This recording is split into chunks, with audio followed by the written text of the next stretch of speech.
Welcome, everybody. Recording. Yes. I want to extend a warm welcome to everybody. I looked at my computer a little while ago and it's 10 degrees. So it is a warm welcome to have you indoors. I thank you for coming. And I also want to thank Stan Hudson and the TR site for agreeing to have a hybrid session of change. Now, this is a timely program. You're in for a treat if you have never attended a Bob Poczik presentation. If you've been to other of his presentations, I don't have to tell you that he's a master storyteller. He does a wonderful job. And the subject is timely. Today's Buffalo News op-ed page had an article I would recommend by David Ignatius titled, "How the United States is Helping Vulnerable Afghans Without Recognizing the Taliban." Now, I just want to give you a little bit more information, although Betty, for those of you that received the AAUW newsletter, Betty put a lot of information about the speaker in the newsletter. But for those of you who may not have seen it, I want to give you just a little bit more background on Bob Poczik. He received his bachelor's degree from the State University of New York at Binghamton and his master's degree in special education from Syracuse University. He was awarded a Fulbright Fellowship to India, and he spent 3 years studying and working in India.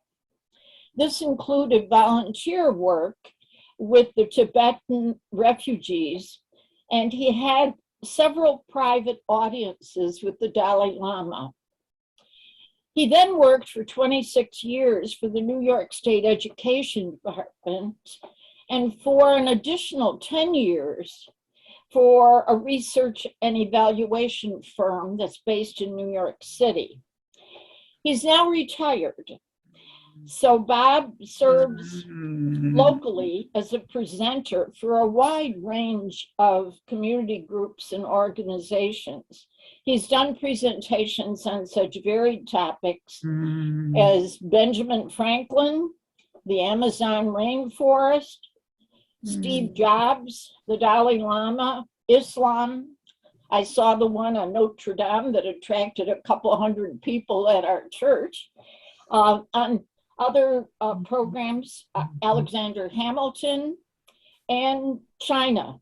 He has lived and traveled extensively abroad, including India, China, Japan, Tibet, and the Amazon River in Peru.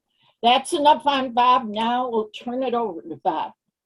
Well, thank you very much, Marian. I first want to bid a warm welcome to Victoria Mueller and her friends who have joined us this evening. It's very nice to be here. I wish we could be together in person. That will happen sometime in the near future, but we'll make the best use of technology we can. Now, Afghanistan is a very loaded topic, and I'm sure we have all lived through the past 20 years of America's engagement there, our somewhat disastrous withdrawal from Afghanistan. But I'm not really going to talk about those tonight. To me, those fall under the heading of current events or contemporary history, which is very hard to interpret and understand because it's so close.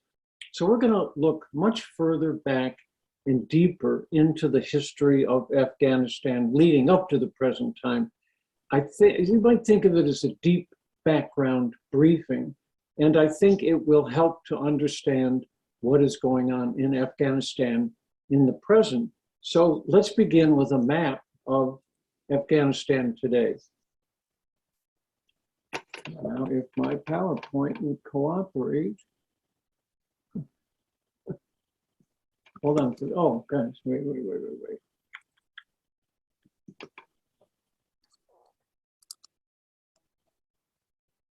All right, let's get back to the beginning. All right, here's a map of Afghanistan today. Afghanistan is in the center of the map. It's what's called a landlocked country. That it has no access to water or to ports. It's surrounded by other countries. It has a long western border with Iran, you can see, and an even longer eastern border with the country of Pakistan. In the north, it has shorter borders with Turkmenistan, Tajikistan, and Kyrgyzstan. They're all Muslim countries. But this map doesn't help to understand the history of Afghanistan. Afghanistan only became an independent country with its current borders in 1919. But its history stretches back several thousand years before that. So let's wipe away those recent borders and see the terrain of the area before the current borders were established. It's a very different thing to see an area this way. Now, looking at the physical map, is there a word that immediately comes to mind? To me, it's mountains. Yes. Now, do you think an area with so many mountains might be difficult to conquer and to hold? Sure. Do you think that mountains give local fighters an advantageous position from which to mount ambushes and to hide out? You bet. Let's look in contrast at a political map of North America. There's 3 countries in North America: Canada, the United States, and Mexico. Actually, all fairly recent creations. Let's look at a physical map of North America. Now, there are many things that might come to mind. Certainly, there are mountains in the western part of the country. There's a lot of green for fertility in the center of the country. But what really jumps out for me is water. Look at we're surrounded with water. Look at the long Atlantic seacoast that gives us access to Europe and to Africa. The long western seacoast that gives us access to Asia and to Australia. The Gulf of Mexico, which gives us access going south into Central and South America. Not to mention the Great Lakes between us and our neighbor to the north, Canada. And then there's the vast river system that we have that doesn't even show up on this map. Water is a huge advantage to the United States, and it is an advantage that Afghanistan does not share. I have a reason for contrasting us with United States and Afghanistan that I hope will become clear. Let's compare some demographics. There are 5 factors down the left side of this chart, then Afghanistan, then the United States. So we'll go through this row by row. First row, the median age in Afghanistan is should be. The median age in Afghanistan is 19.5. What that means, half of the people in the country of Afghanistan are under the age of 20, okay? Let's try to continue and hope we don't get the background talking again. United States median age in contrast is 38.5. It's almost twice the median age of Afghanistan. Makes a huge difference in a country. I mean, when you have a median age of 38.5, it means you have a lot of people at mature years in a country who bring background, knowledge, wisdom, expertise, stability. A country with a low median age is generally very unstable. There are countries with lower median ages than this, most of them in sub-Saharan Africa. There are 3 Muslim countries that have median ages below 20: Afghanistan, Yemen, and the Gaza Strip. Now, what else do those 3 Muslim countries have in common? Unrest, instability, and violence. It's not just that their population is young, but the young people are not in school. Their educational systems have been wrecked by war, and they're not working. Their economies are in shambles because of war. Next line down is fertility rate. In Afghanistan, it's 4.72 births per woman, In the US, it's 1.84 births per woman. Generally, for a population to remain stable, there has to be 2 births per woman. It figures out that way demographically. If you look at this, you would think that the population of the United States is declining. In fact, it's not declining, it's increasing, and that's almost totally due to immigration. The next line down is infant mortality rate. Afghanistan at 106 deaths per 1,000 live births is the highest level of infant mortality rate in the world. Gives you some sense of how broken the healthcare system and the provision of healthcare to women are in that country. The United States, in contrast, has about 5 deaths per 1,000 live births. Not the best in the world. There are a number of countries that exceed us in that regard, but certainly hugely different from Afghanistan. Life expectancy in Afghanistan, 53 years. Life expectancy in the United States, 80 years. Per capita income, $2,000 in Afghanistan, $63,000 in the United States. Differences are sort of glaring. Let's look at it in another way. Robert Nicholson, historian, says politics lies downstream of culture and culture downstream of religion. Our country is based on Judeo-Christian values and beliefs and ethics. Very much shapes our country. The country of Afghanistan is impacted by Islamic values and methods. And as we'll talk a little bit later, a conservative form of Islam is predominant there. To make things even more separated, generally considered that countries and economies go through 3 ages. First, agricultural, second, industrial, third, post-industrial. The United States is currently in the post-industrial age. Afghanistan is in the agricultural age. So we are separated by 2 ages from the Afghan and the Afghanistan people. If you look at this, and if you look at the differences between the United States and Afghanistan, you would think, do these 2 countries have much in common? Would they be likely to make good partners? Would they be likely to be successful and strong allies? I think not. And all of these factors, it seems kind of hopeless, but we have to try to bridge the gap. Now, why? You might say, why? It's with so much trouble to do. To get a sense of that, we need to look at a larger map of that part of the world. Afghanistan is the little yellow country to the more in the left-hand third of the screen. If you look at Afghanistan, what you see, and empires and countries through time have seen this, it lies at a midpoint between Asia and the Middle East. It is a pathway from the Middle East into Asia. It's a pathway north and south, with Russia to the north, Pakistan and India to the south. Its strategic value has made a number of countries want to control Afghanistan because it's a pathway to various things in the country. Now, seeing that it has that strategic value, I will tell you, many empires have tried to control Afghanistan. It has a title, The Graveyard of Empires. Raises a key question to me: has Afghanistan ever been conquered? The answer is yes, but a conditional yes. Alexander the Great was one of the first ones to try. He took a crack at it in 334 BC.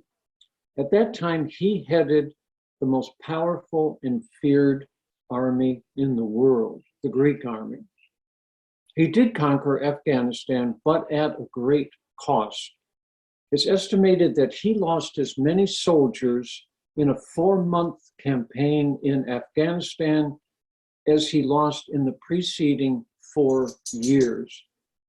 A record discovered from that campaign said this: the area was devoid of any trace of human presence. The army faced every possible hardship it is possible to bear, lack of provisions, cold, fatigue, despair. It was reported that in the winter in the mountains, men froze while they were standing and talking. Alexander moved on to India and thankfully left Afghanistan behind. So Afghanistan can be conquered.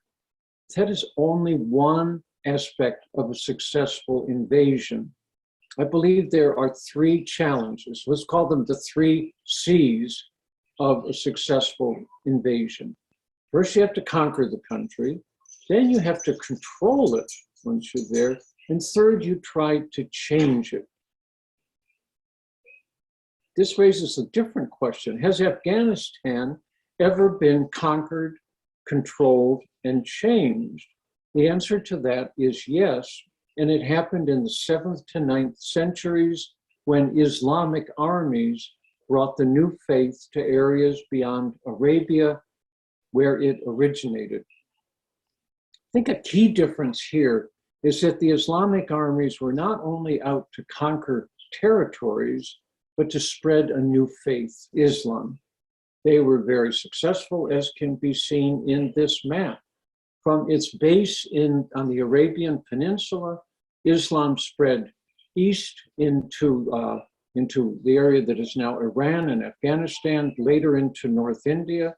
It spread in the west to Egypt, across North Africa, and up into Spain, where it was eventually defeated. It took some time, but by the 11th century, the population of Afghanistan had fully converted to Islam.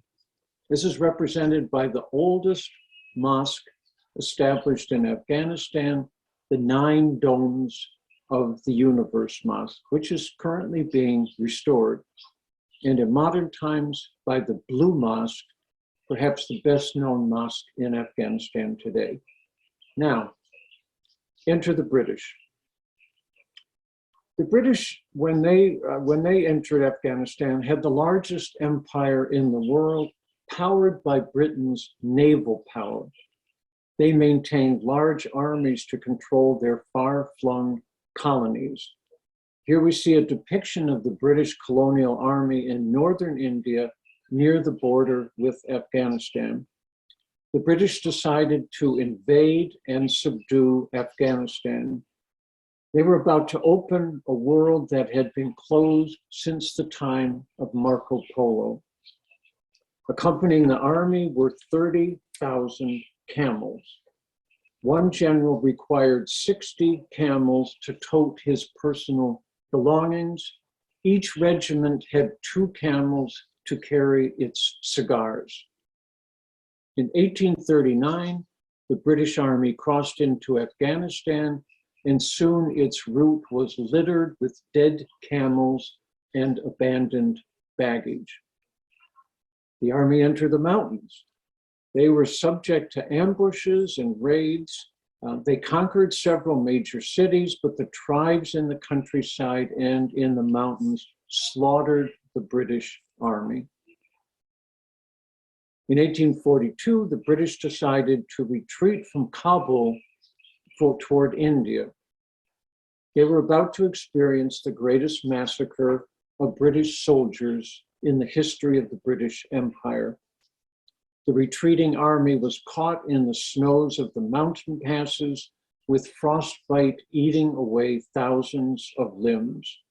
A member of the party wrote, "Night closed over us with its attendant train of horrors, starvation, cold, exhaustion, death. The tenacious spirit itself sinks under the exquisite extreme of human suffering."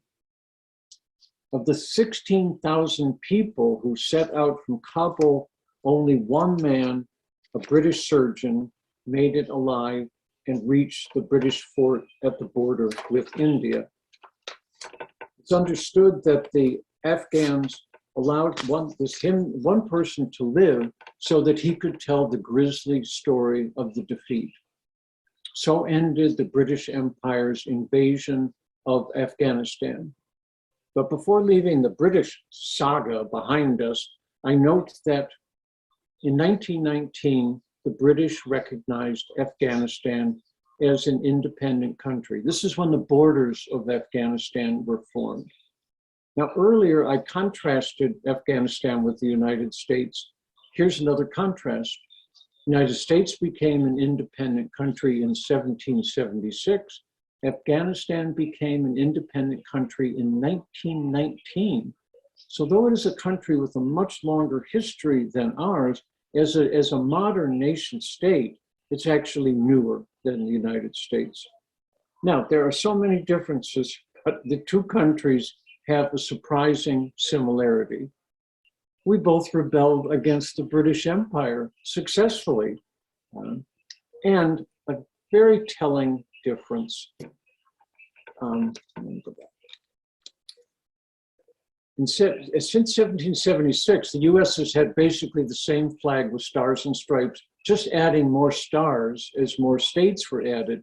During the 20th century, since its founding, Afghanistan has had 19 different national flags, and the current flag is in dispute. Entered the Soviet Union. When Afghanistan became a nation in 1919, the Soviet Union was the first country to recognize it. During the 1950s, something we were not aware of at the time, the Soviets invested heavily in Afghanistan by building dams, roads, airfields, schools, and irrigation systems. The Soviets also helped develop Afghanistan's military, including arming it and training its officers in the Soviet Union. They value Afghanistan as a key object to the South for a reason that not many people recognize. Back to the time of Peter the Great, the Soviet Union had always wanted a warm water port. And if you look at the map of Afghanistan, it's not very far from the bottom of Afghanistan to break through and get to a warm water port. That was really what drew the Soviets to Afghanistan. In 1978, there was a coup, and Marxist military officers proclaimed the Democratic Republic of Afghanistan. The new government announced its agenda. Some things I think you might find yourself in agreement with. First, equal rights and education for women, increased status for minority tribes, and land distribution from wealthy landowners into individual farmers. Well, this ran against so much in Afghan culture, revolts broke out everywhere. Much of the Afghan army deserted, taking their weapons with them. Now, Soviet Union saw its interest in Afghanistan destabilizing and disappearing. In 1979, they invaded Afghanistan. They thought it would take several months to subdue the country. They ended up staying there for 10 years. Here's a map of the Soviet invasion. It went along the major highways, and if you see the arrow coming in from the north, they made use of airplanes for the first time in invading Afghanistan. The invasion went smoothly, as invasions of Afghanistan tend to do. They only had 37 troop casualties. They thought this was a piece of cake. The Soviets put their emphasis on capturing the cities and the major roads. What was new about this invasion was that much of it was done from the air. The problem was that the Soviet army was what is called a heavy army, with large vehicles that had a hard time navigating rough terrain. You can see these vehicles are not going to do well in the mountain passes of Afghanistan. It was not the cities, but the countryside that posed the problem for the Soviets. It was a headache at first. Later, it became a nightmare. It was not unlike America's experience in the jungles of Vietnam. A jihad was declared, and the vast mountainous countryside swelled with opposition. Soviet convoys were ambushed on narrow roads. This brings us to the Afghan resistance movement, the Mujahideen.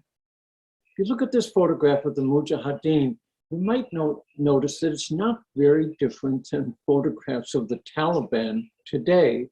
Mujahideen, a term that we hear, comes from an Arabic word. Jihad is the Arabic word for struggle, and Mujahideen means strugglers. You could view Mujahideen in a number of different ways. In a positive way, they were rebels protecting their own country. You could also view them as insurgents. You could view them as terrorists. Soviet Union achieved that rarity in Afghan history, a unifying sense of purpose that cut across tribal, ethnic, geographic, and economic lines. That purpose was to repel the foreign invader, the Soviets. A jihad was declared by thousands of mullahs, building on the age-old warrior culture of the countryside. Soviets experienced a series of defeats in the countryside. Their heavy military was simply not prepared to fight against the mobile groups of Mujahideen who relied on the two oldest tactics of warfare, the raid and the ambush. The Soviets sharply increased the use of helicopters and jet fighters to apply air power to the resistance in the mountains. They made devastatingly effective use of ground attack aircraft that amazed the Mujahideen with their ability to dive deeply into and out of valley crevices. The Soviets embarked on a scorched earth policy, making use of high altitude carpet bombing that ruined rural infrastructure. This is something that has echoes for me of the Vietnam War, where carpet bombing was also used as a strategy to defoliate mountains where the North Vietnamese hid and evaded us in battle.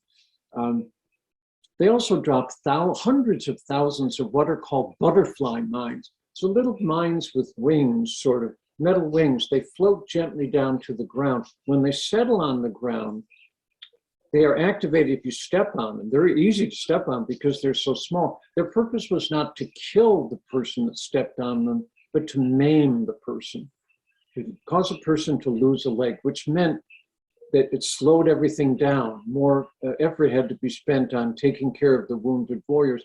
They even dropped mines in the shape of teddy bears to be picked up by children in the countryside as a way of breaking the morale of the Afghan people. The resistance of the Soviets began to crumble. This was devastating. 3.5 million Afghanis fled as refugees to Pakistan or to Iran. The United States began to look very favorably upon the resistance to the Soviets. You know the old saying, the enemy of my enemy is my friend. Under President Reagan, the US aid to the Mujahideen eventually topped $1 billion per year. US provided arms and technical support through Pakistan. The US even provided textbooks in the Afghan language for Afghani students, promoting militant Islamic teaching to inculcate in the children a hatred of foreign invaders. Can you see a bit of how this is going to come back to haunt us a little later on? Turning point of the war occurred on September 25th, 1986. Now, how do we know such a specific date? It was on that day that a Soviet gunship coming in for a landing suddenly exploded in the sky. Then another and another. Stinger missiles had come into the hands of the Mujahideen. Heat-seeking, shoulder-fired US Stinger missiles, America had taken the gloves off. In the year that followed, 270 Soviet aircraft were knocked out of the skies. Mujahideen began to believe that they could actually win the war, not simply outlast the invader, and the Soviets began to realize that they could lose it. The Soviets came to the same conclusion the British had reached a century earlier. The occupation of Afghanistan has too high a cost for too few benefits. In 1988, the Soviets agreed to leave the country. They had been there 10 years. It took almost a year to complete the withdrawal. According to official estimates, the Soviet army had lost nearly 15,000 men. It cost them $5 billion a year for the occupation, which was deeply unpopular with the Russian public. The disastrous war and loss was probably a significant factor in the breakup of the Soviet Union. For them, Afghanistan lived up to its reputation as the graveyard of empires. But as much as the Soviets suffered, the Afghanis suffered more. Enter the Taliban. The country was in utter ruins. The withdrawal of the last Soviet troops was celebrated with a champagne party at CIA headquarters in Virginia. The war is over. We accomplished our mission. The Soviets were defeated. They went back to the Soviet Union. Soviet aggression had been blocked. The US wished no further involvement with a resourceless country on the verge of collapse and withdrew its aid. Mission accomplished. The government left behind did indeed collapse, and there were shortages of food and fuel. That left the Mujahideen, who were predominantly Muslim fundamentalists.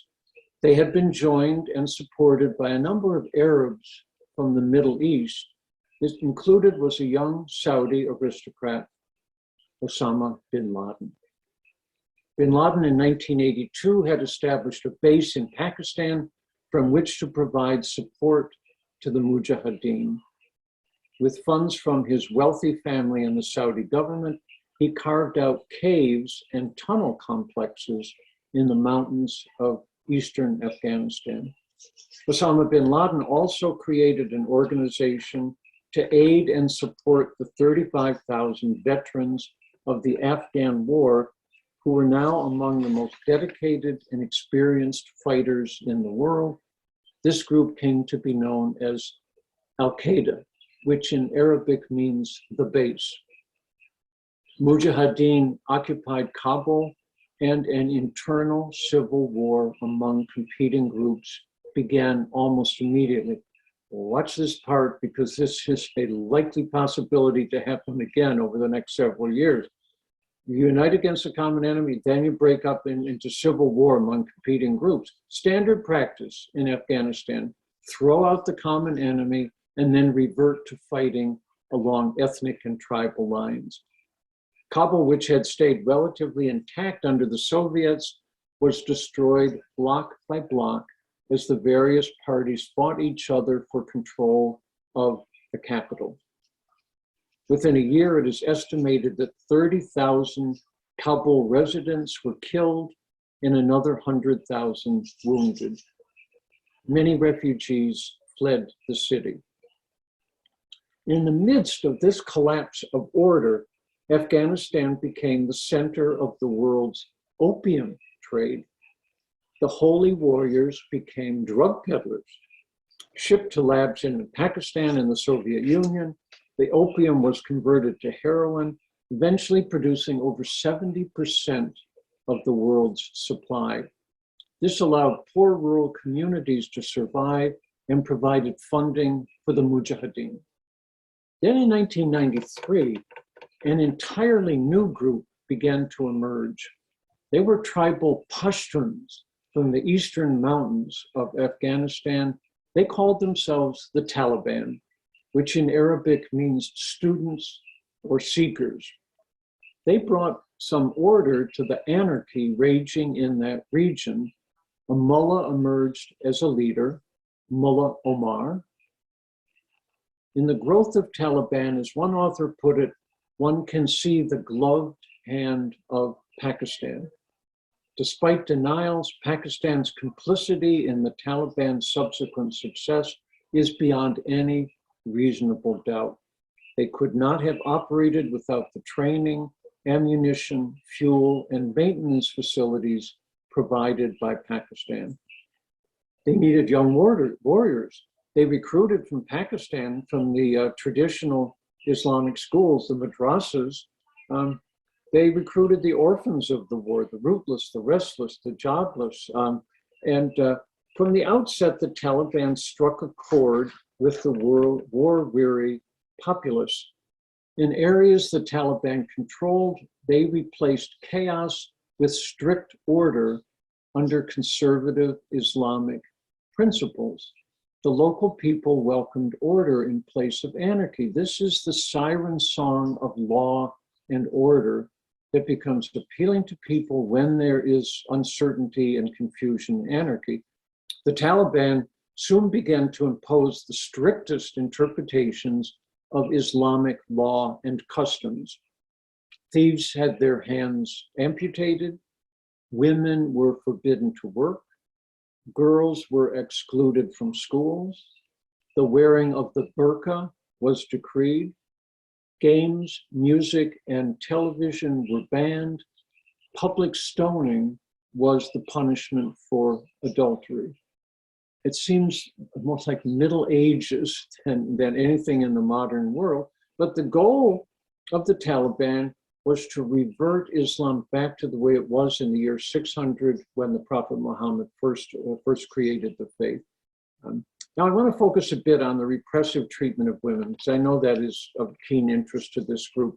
And what I'm going to share with you is what happened the last time under the Taliban, because it's a potential preview for what might happen this time under the Taliban. I'm going to do this by sharing some information from a very fascinating book called The Bookseller of Kabul.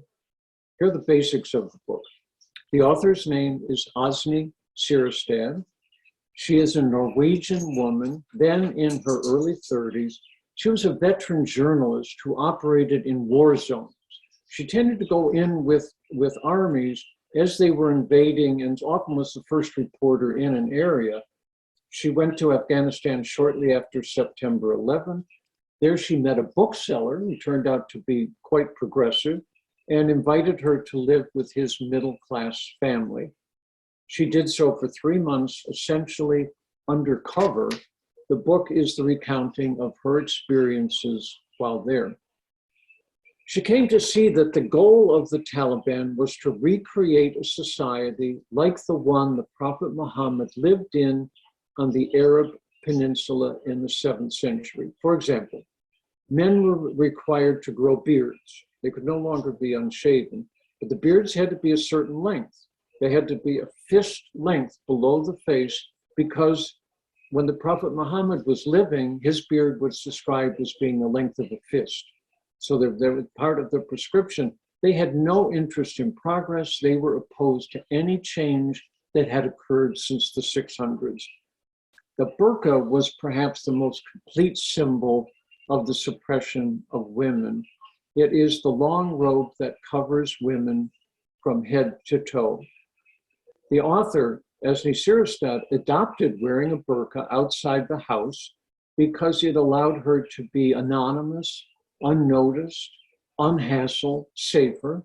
Besides, she could carry her laptop computer hidden under her burqa, so she could take notes on the laptop of what she was seeing on the streets.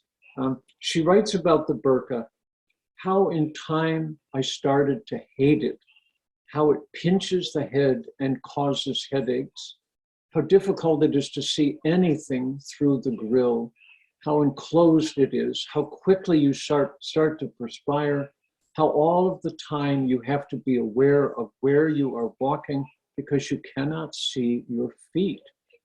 What a lot of dirt it picks up, how dirty it is, how much in the way, how liberated you feel when you get home and can take it off. And of the grill that covers the face, she writes, burqa women are like horses with blinkers. They can only look in one direction.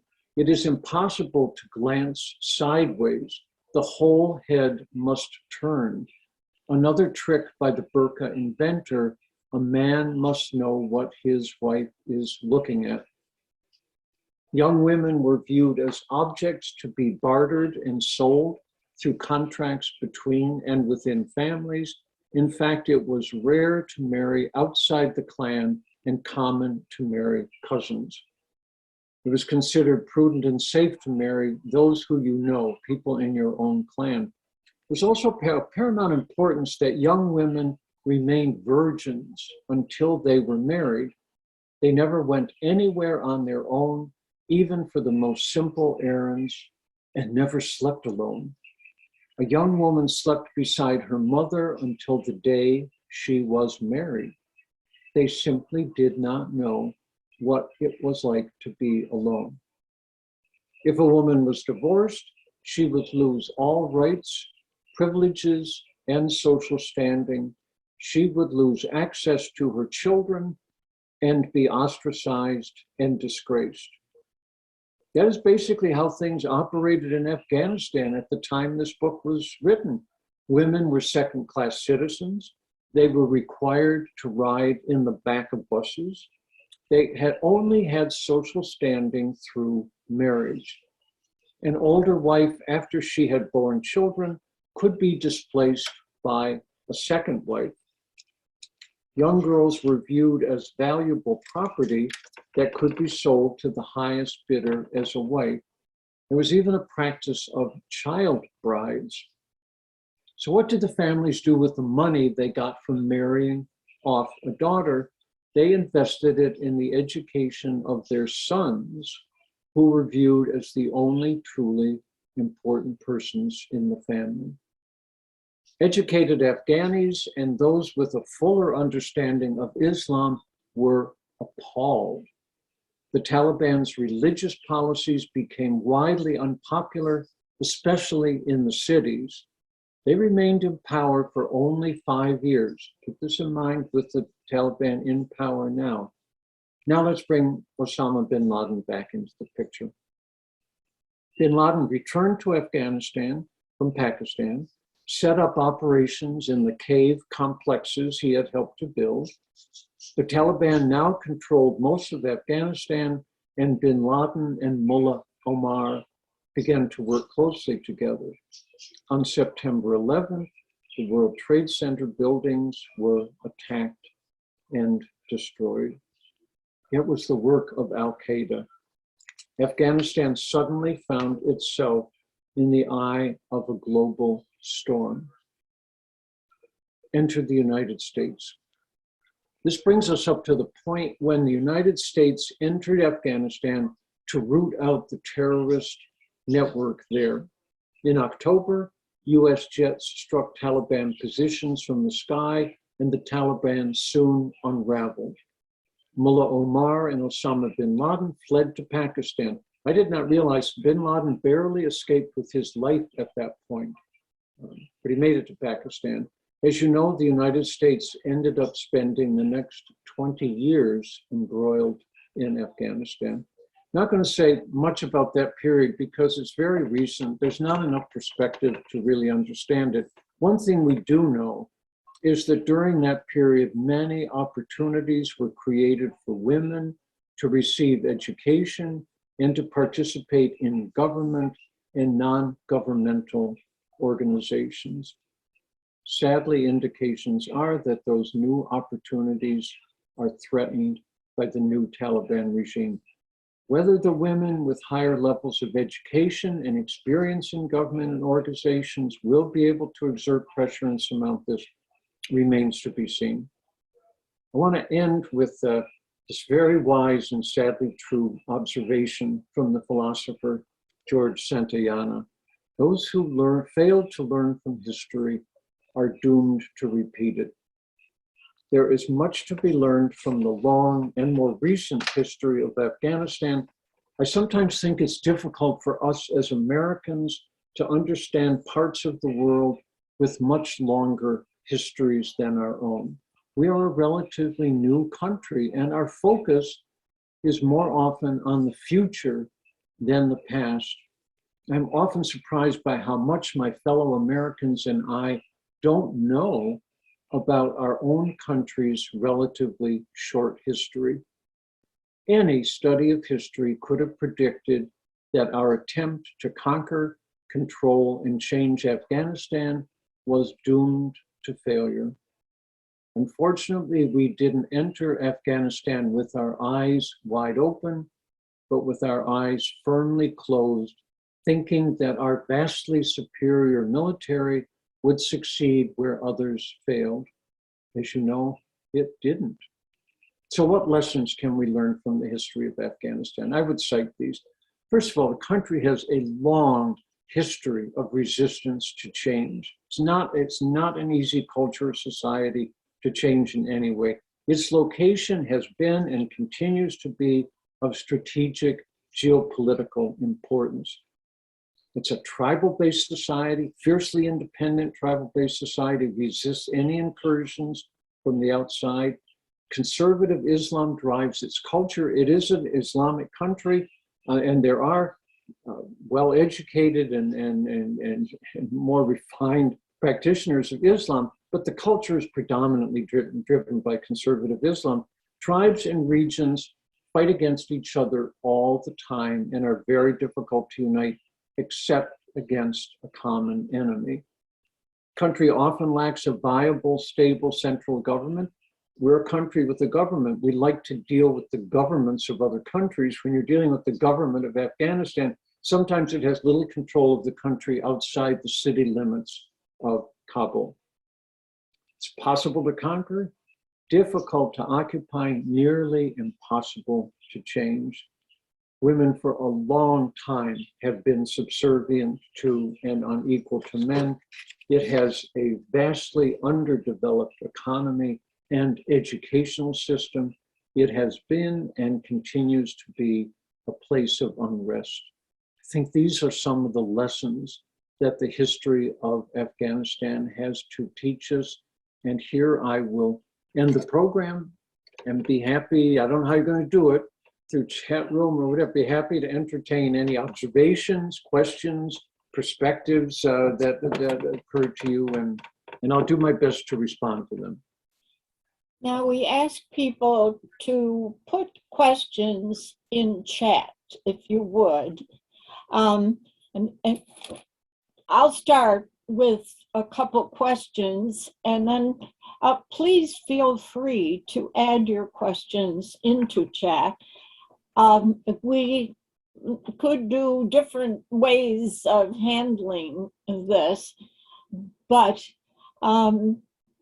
one question, I'll start with mine, but questions are coming, so that's good.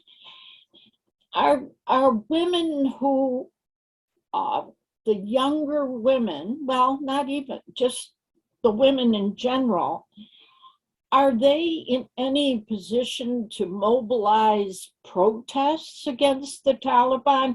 Would it make a difference? Would they have any sense of success? That's such a hard question, Marian. I mean, there have been a few protests mounted. They've been quickly suppressed. They have not been allowed to launch. So I would say it would be difficult to do so because the consequences can be pretty terrible. If you are seen as an enemy of the Taliban, it's a dangerous place to be, but hopefully there will be some ways that they can manifest their strength, their learning, their knowledge that the country desperately needs. I would say, I would make this assertion: Afghanistan cannot succeed as a country disregarding 50% of its population's talents and skills. You just can't do it. That's if the country falls apart again, which I think is not unlikely, that the country could collapse into civil war. You desperately need something that knits the country together. And when you don't take advantage of the knowledge, talent, and experience of women in the country, you kind of shoot yourself in the foot as a country. But I don't know if they can be successful, Marian. That's a good question. We have a couple questions now. Did women have more rights before the Taliban took over after Soviet occupation?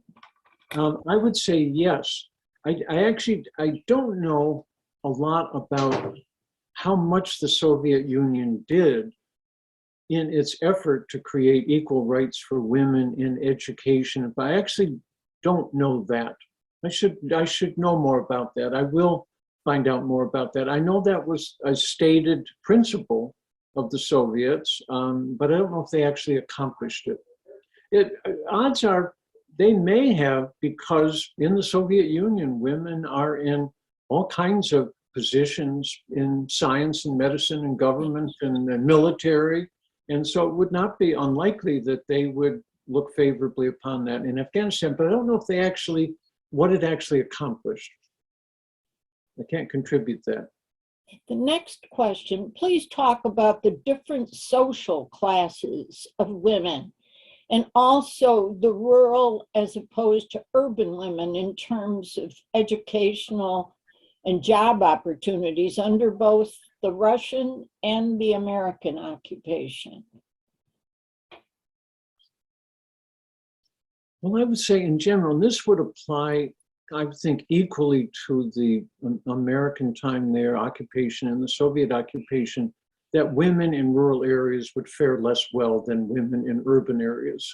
I just think that's, I mean, there wasn't an educated class in the cities of Afghanistan. Afghanis traveled to different parts of the world. I mean, there were some very sophisticated people in Afghanistan, but that would be predominantly in the cities. And what was the question about different social classes and how they might have fared under the Soviets and the Americans? Yeah, I'll go back to it.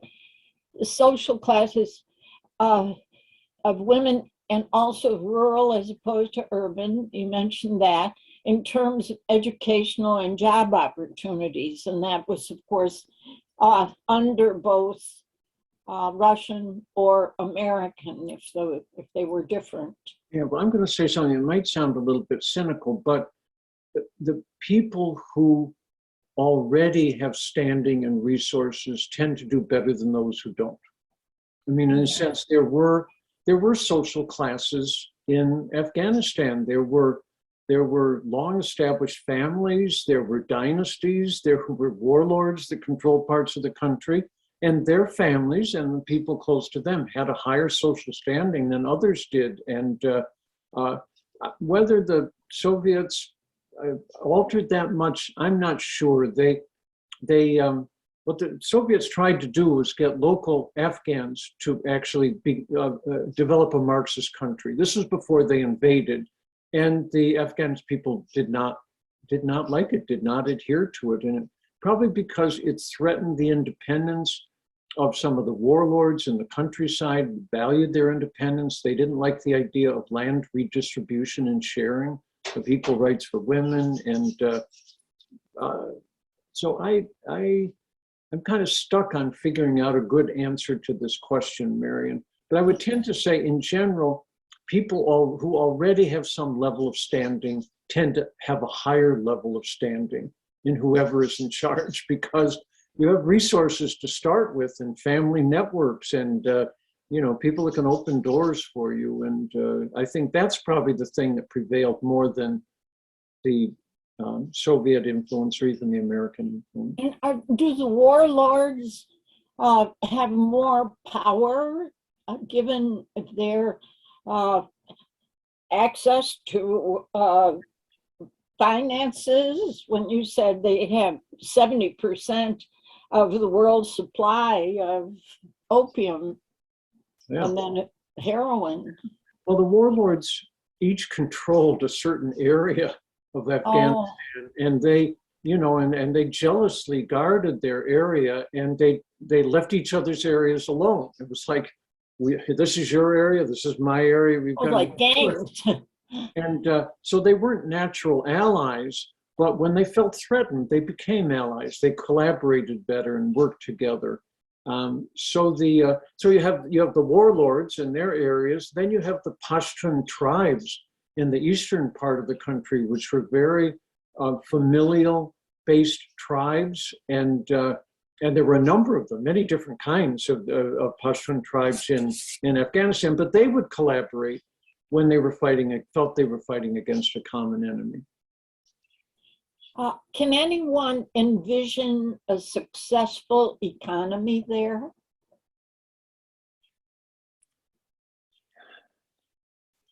That's a question I wish I had an answer to. There's not a lot of foundation for an economy. That's, to move from an agricultural economy into something greater is like, I mean, I don't see them building factories and producing products and raw materials in Afghanistan, the kind of process you go through in an industrial age that tends to lift people in the economy upward. So I don't know what is on the other side for Afghanistan. They are tremendously dependent on external support for the country to survive. I mean, that's one of the big issues. Marian said it was in the newspaper today, and I've been following this, is big question. The country is near collapse. Winter's coming in. There's no fuel. There's shortage of food. There's, that's just ripe for kind of unrest and rebellion. And the question for the United States and other Western partners is, should we let it collapse? Should we just let the Taliban government fail, and then the people will realize they need to do something different? The cost of that is a high one in humanitarian terms. I mean, the starvation and everything is terrible. So now the middle road that they seem to be finding, and this is happening just right now as we speak, is to try to provide aid that would go directly to people, humanitarian aid, and not support the government of the Taliban and not recognize the government of the Taliban. And that's tricky. I mean, you can do that with food, and you can do that with clothing and with fuel. You can try to get it to the people who are in need of it. Part of the problem, and this was in the column in the paper today, which I had not thought about before, is all of the civil servants in the country, teachers and doctors and nurses and hospitals and everything, are all government paid. They don't have any independent sources other than the government. And what's happening is they're not getting any pay now. Yeah. So that tends to make the healthcare system and the educational system fall apart even more. So the United States is trying to figure out a way to get money into the central bank of Afghanistan so that it can flow out and pay the salaries of civil servants in Afghanistan. It's like threading a needle, is figuring out how to do it. But I know recently that 8 or 10 of the largest international relief organizations have come together to collaborate on this. And they're encouraging the American government to figure out some way to flow aid into the country for humanitarian reasons and not stand back and hope that the Taliban collapses.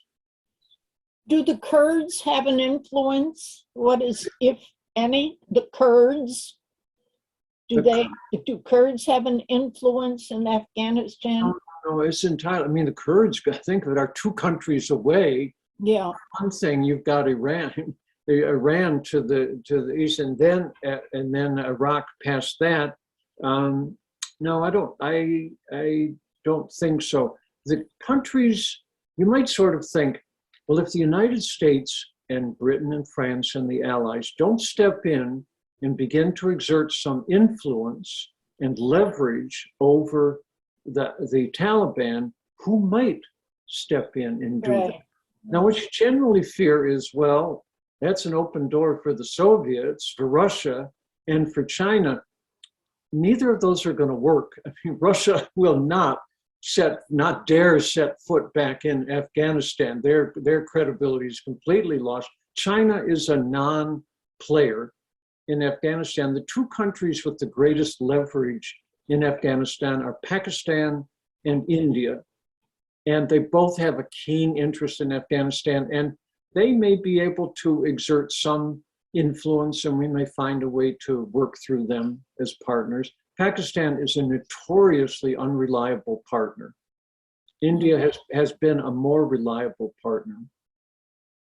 Yeah, I had a Pakistani student, and maybe 15 years ago, when he talked about um, uh, the differences that could be made there, and he said the warlords take over. It's not likely to be anything but a place of unrest. I have a request here that could you please repeat the name of the book that you recommended? Asni's book? Was it? It's called The Bookseller of Kabul, and the author is Asni, A-S-N-E, Sierstad. I think it's S-E-I-E-R-S-T-A-D. But if you looked up The Bookseller of Kabul, it will take you, directly to the book. I assume that she probably has interviews on YouTube that could be listened to also. But I think she gives us a good sense of how things could go for the Afghans under the Taliban. It was interesting. Things are not always what they appeared to be. For example, while she was there was strict suppression. No one could watch movies, could watch television, could read books, could do anything. Absolutely strict embargo on anything. But at this very time, the most popular movie in the world was Titanic, with Kate Winslet and Leonardo DiCaprio. And the Afghans, particularly in the cities, were desperate to see this movie. So they would get bootlegged video cassette players that they would have to bury in their backyard. If they were caught, it could mean their death. They would bury them in the backyard deep in the night. They would dig them up and bring them into the house. They would drape black curtains over the windows so no light seeped out. And they would sit around in clusters and watch Titanic, and they would cry when Jack slipped under the ice and the thing like that. They were just, one thing to think about people tend to be the same all over. It's governments and organizations that cause the trouble. I belonged to a book group, and some years ago, one of the women in the group was married to an Iranian doctor. And she said that they were going to take their two daughters over to visit their grandparents in Iran, because the grandparents were not allowed to travel to the United States. So those of us in the book club said, are you nervous about traveling to Iran with your young daughters? And she said, Iranians love Americans. We are treated so well. They said it's all government. It's all government stuff. It's not people stuff. I think sometimes if we let people run the world and not leaders, the world would be a much more peaceful place. So. I have on chat a website. If you choose to offer assistance to the refugees from Afghanistan who are arriving here in Buffalo, the website is in chat, but I can also just give it to you as well. www.wnyrac.org. And that's an opportunity to address the needs of the people who have come here. There's a question here. Pakistan has the greatest influence than any other country in Afghanistan. Pakistan is Muslim and needs Muslim and needs Afghanistan as a wedge to their rival Indian? Yeah. Oh, from India. Yeah. Do you have a comment on that? Well, it's so true. Everything in the world is tricky. I mean, remember Pakistan and India are kind of sworn enemies. I mean, they have some negotiation. They have, at least they're not at war, but they're hugely competitive. And India has been very interested in getting into Afghanistan. They have set up healthcare centers, and they've done a number of things there. to try to establish some influence, and Pakistan fiercely resists that. And so that competition is going to play out. Afghanistan is such an unreliable country for anyone to be in alliance with. I mean, I've done a lot of research in Pakistan. It's a country barely on this side of breakup and civil war.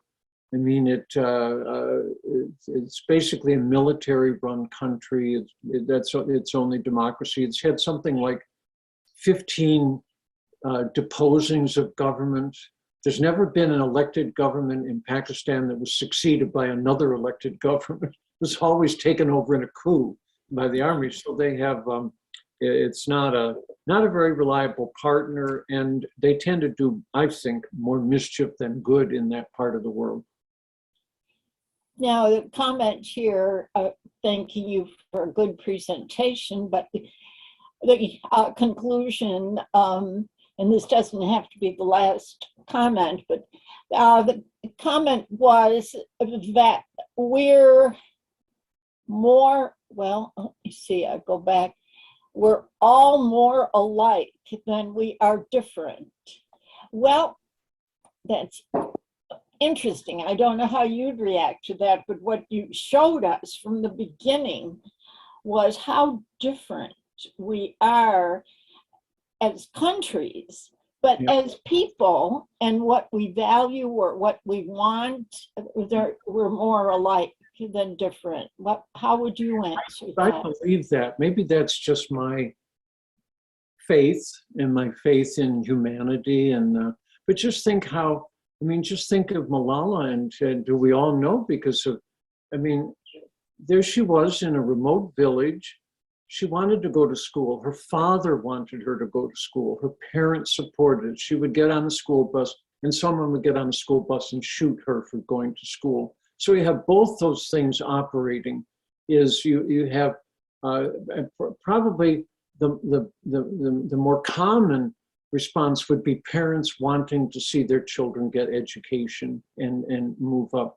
But if you have extremists kind of who are threatened by that and see that as a loss of power, they will resist that. And unfortunately, families and people are caught in the middle of that. And it's a very sad situation. I hope Afghanistan will turn out all right. I hope there's that they will realize how dependent they are on the goodwill of other countries to exist. And that may moderate policies. It may make it easier for women and others to, move ahead and advance in the country. I do hope that, but that remains to be seen. History does not support that point of view, but No. it does. A comment here, refugees coming to Buffalo. Pauline said her church is gathering home goods for them. And right now she's knitting Afghans for Afghans. There are, people need to be aware of what the needs are and what the possibilities of serving those needs might be. And sometimes it's simple things, Marian. I know that the Presbyterian Church in Clarence is helping to set up an apartment for an Afghan family. They put out a list of things that were needed. They included pot holders, kitchen clock, cooking pots, dishware, end tables, lamps. I mean, in a sense, all of us with all of our basements and attics all full of things that we don't use could probably furnish all the needs of Afghan refugees if it was organized. So sometimes if you can get an organization that will give you specific things that they need, that's a good way to help out, and a way that doesn't hurt us. It makes you feel good to contribute what you have to other people. Now, to some extent, the people from Afghanistan have some of the benefits of those who have come here as refugees. And I believe that It's the 4 resettlement agencies that help them, at least for sure, for the first 6 months with providing them with the assistance they need to settle here. And we have 4. The 4 refugee agencies are very good. I mean, they're very solid at what they do, and they're collaborating. My understanding is there's a technical difficulty that because they left the country so quickly, and not following traditional, I mean, it's to become a refugee to the United States can take 8, 10, 12, 14 years. People sit in camps and they're screened and screened and screened again and again, and they wait and they wait. The fact that they rushed all these people onto airplanes and flew them out violated all of the refugee rules and makes them not, like, my understanding is that it makes them unqualified for some of the traditional benefits that accrue to refugees. And that's why the civic organizations like the local refugee agencies are trying to pitch in and make up the difference. Yeah, it may be some limited benefits that may apply here. As I was going on the internet looking for some issues that we might address, are there people disappearing, never to be heard from again? Are things like that happening? Or what kind of punishment is being leveled against those who were working for the former government? I am certain that people are disappearing, never to be heard of again. And this is so hard to track. I mean, one of the things that I learned about the city of Kabul is that it's a city of about 4 million people. And this makes it as large as somewhere between Los Angeles and Chicago in size, with no infrastructure. It's just all a jumble of alleys and streets and all organized ways of patrolling things. Are all people flow in the city and out of the city. They're refugees, and it makes it easy for things to happen that you can't track. So I am sure that there are some bad things going on and retribution going on for people who cooperated with the U.S. government. It doesn't surprise me.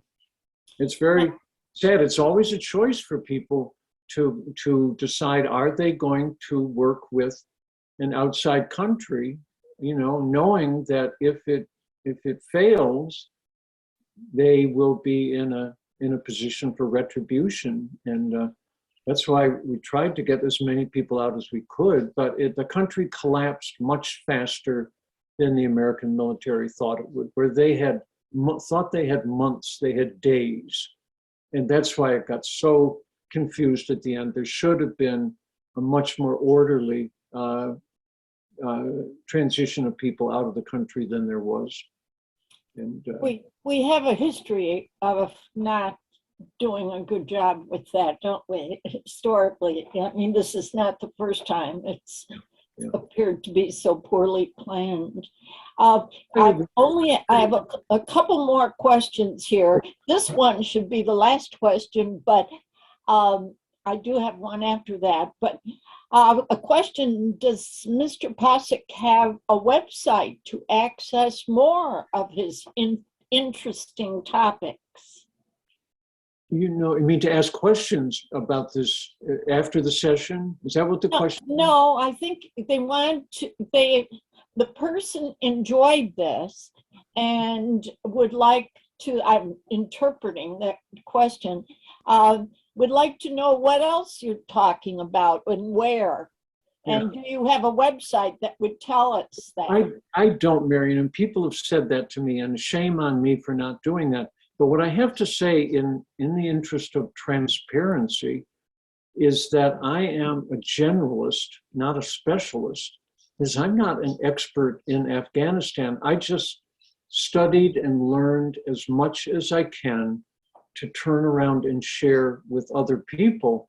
But I do programs on, there are 3 programs I developed this year. This one on Afghanistan, one on the Vatican in Rome that I've just begun to offer to groups locally about the history of the Vatican and St. Peter's, which is fascinating things that we do that we don't know, and a very beautiful program. I also am just putting the finishing touches on a program on racism in the United States based on the book, The Warmth of Other Suns by Isabel Wilkerson. And I'll start offering that program in April. So I try to delve into any subject that I think is important to know more about. And then I try to share what I learn, but I am not an expert in any of the subjects. I just share as much as I know. And so if you forgive me that I don't always know the answers to all the questions that are asked, because some of them go well beyond my expertise. But I don't have a particular place. It's just kind of by word of mouth and organizations, you know, like Marian and others belong to different organizations. Sometimes you have a flyer or have these at libraries or something of that sort. I do. I'm going to make a note to myself to send to Marian and Betty some of the upcoming topics that I'm working on and where they'll be offered. I also try to do this through the articles I write for the Buffalo News. Yes. How many articles have you had on your view, my view, on the editorial page? Yeah, that's another, and I've written some for the other column on the editorial page called Another Voice. Another Voice. At the bottom. In fact, I just submitted one yesterday for their consideration. So I also use that as a vehicle for sharing information and ideas that I have. And, but I'll let Betty and Marian know if I have things upcoming that I think might be of interest to the group. Now And we're down to the... I always can come and speak to the AAUW, like tonight, hopefully in person. Right. Yes, there's such a benefit in being able to see the whole audience. A question here, interesting cultural difference. One church donated a dining room table and chairs, learned that the recipient family ate on the floor. So all the furniture was removed. So that's an interesting comment because we make certain assumptions about what people need. Absolutely. The website I gave, according to Andy Smith here, he said, it's a collaboration of Journey's End International Institute, the Jewish Federation, I've forgotten what the official title is, and Catholic Charities. If you want to help, check out the website. I know that the Jewish organization is looking for, I think it's Jewish Family Services, I've forgotten the official name. They're looking for people to go grocery shopping for the families that are currently in local hotels before affordable housing can be found. Yes, these are, it needn't always be, Jewish Family Services. Sorry, I didn't have that, but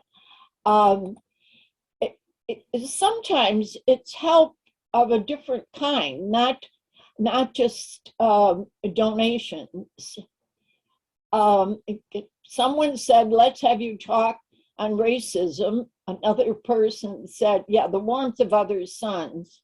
That's a wonderful book. If you haven't read it, very thick, but very worthwhile.